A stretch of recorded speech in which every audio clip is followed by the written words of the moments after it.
What if, behind the declarations of victory, a completely different reality was taking shape? For several weeks now, Donald Trump has insisted that the United States has dominated the situation against Iran, that its objectives have been achieved, and that everything is now under control. Yet when you take the time to look at the facts, to analyze the decisions made and their real-world consequences, a very different picture begins to emerge, one that is more complex, but above all, far more concerning. It all starts with a key element, the ceasefire. A temporary 2-week agreement was reached between the United States, Iran, and Israel. On paper, this may seem like a step toward de-escalation, an attempt to ease tensions in an already fragile region. But in international conflicts, there's an unspoken rule that experienced observers understand well. When one side pushes strongly for negotiations, it often signals pressure or difficulty on the ground. And in this specific case, it was the United States that moved quickly to accelerate those talks. That detail, seemingly minor, actually challenges the entire official narrative, because if the American position were truly dominant, why rush to pause the fighting? Why not follow through on the stated objectives? This contradiction raises a fundamental question. Is the situation really as controlled as it's being presented? And this is only the beginning of a series of elements that weaken the official narrative. While political speeches speak of success, the reality on the ground continues to deteriorate.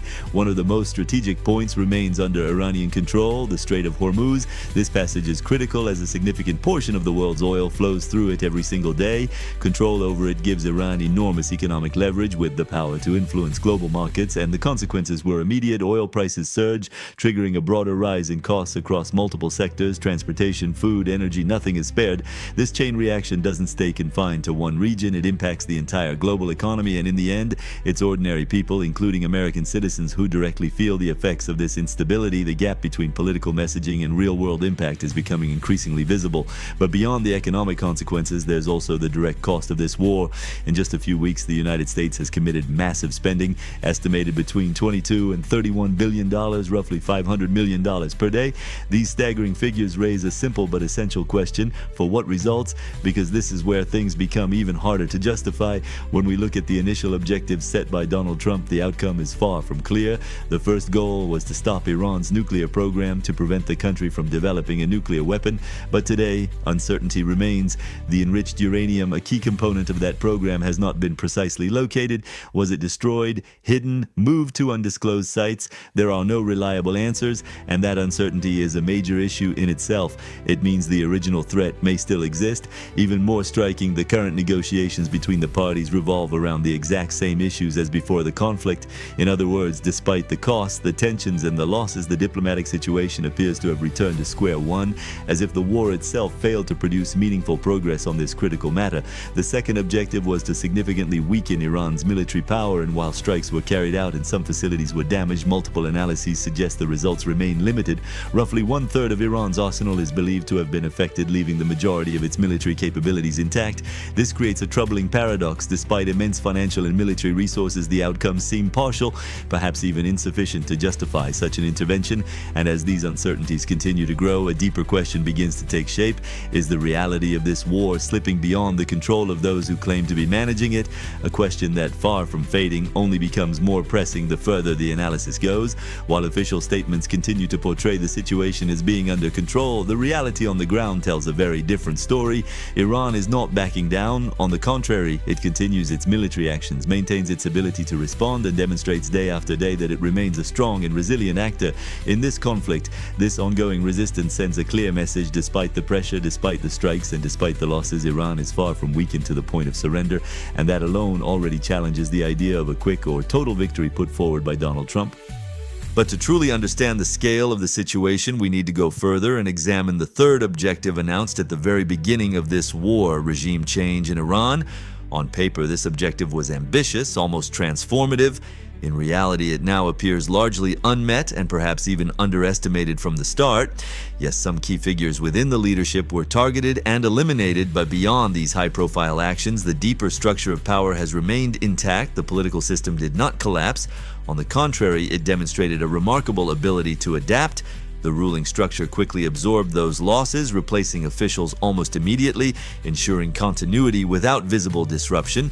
There has been no institutional breakdown, no major internal crisis capable of destabilizing the regime. Even more telling, there has been no large-scale popular uprising strong enough to challenge or overturn the existing order. The expected domino effect, where internal pressure combines with external force to trigger collapse, simply did not happen. The regime is still there, stable, organized, and fully functional. This observation is crucial because it highlights a fundamental miscalculation. One of the most strategic objectives of the war has not just been delayed, it has failed to materialize entirely. And when such a central goal remains out of reach, it inevitably reshapes how the entire conflict must be understood. Yet an even more subtle but equally revealing detail reinforces this sense of imbalance. At the very moment negotiations began, a key fact went almost unnoticed. The talks are not primarily based on an American initiative, but rather on a framework proposed by Iran itself. That single detail changes everything because it suggests that despite U.S. military superiority, despite sustained airstrikes, and despite the massive financial resources committed, it is, at least in part, the opposing side that is influencing the direction and structure of the dialogue. In other words, the battlefield may not be the only place where power is being contested.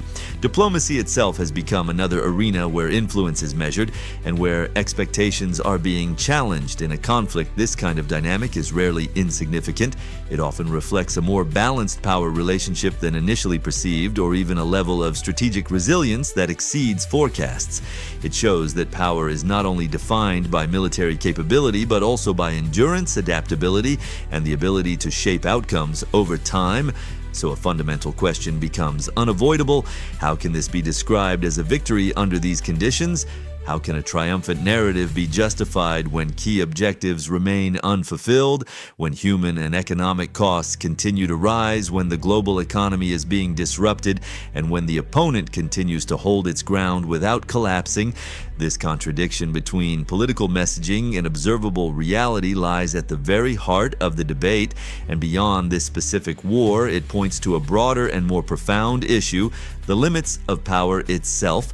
Because this conflict clearly demonstrates that military superiority does not always translate into a quick or decisive victory. It reveals that a determined, organized, and strategically positioned opponent can resist, even when facing a superpower like the United States under Donald Trump. It also exposes a recurring risk in modern conflicts: the overestimation of one's own capabilities. Believing that strength alone is sufficient, assuming that a show of force will quickly resolve a deeply complex situation, or declaring victory before it is truly secured, these are strategic errors that history has shown to be costly. In reality, wars are not won through speeches or political declarations. They are decided over time, through calculated decisions, shifting alliances, and above all, through concrete, measurable results on the ground. And today, those results remain unclear, incomplete, and at times even contradictory to official claims. This does not mean that everything is already decided. The conflict can still evolve, shift direction, and produce unexpected outcomes. But one thing is becoming increasingly clear: this war could mark a major turning point, not only in international relations, but also in the legacy of Donald Trump's presidency. With hindsight, it may be viewed as a strategic decision with deep and lasting consequences, or perhaps even as a significant miscalculation. And perhaps the most concerning point is this: the full impact of this war may only just be beginning, because beyond the military dimension, entire economic, political, and geopolitical balances could be reshaped for years to come. Alliances may shift, new tensions may emerge, and the global order itself could be subtly but durably transformed. Which leads to one final essential question: how far will these consequences go?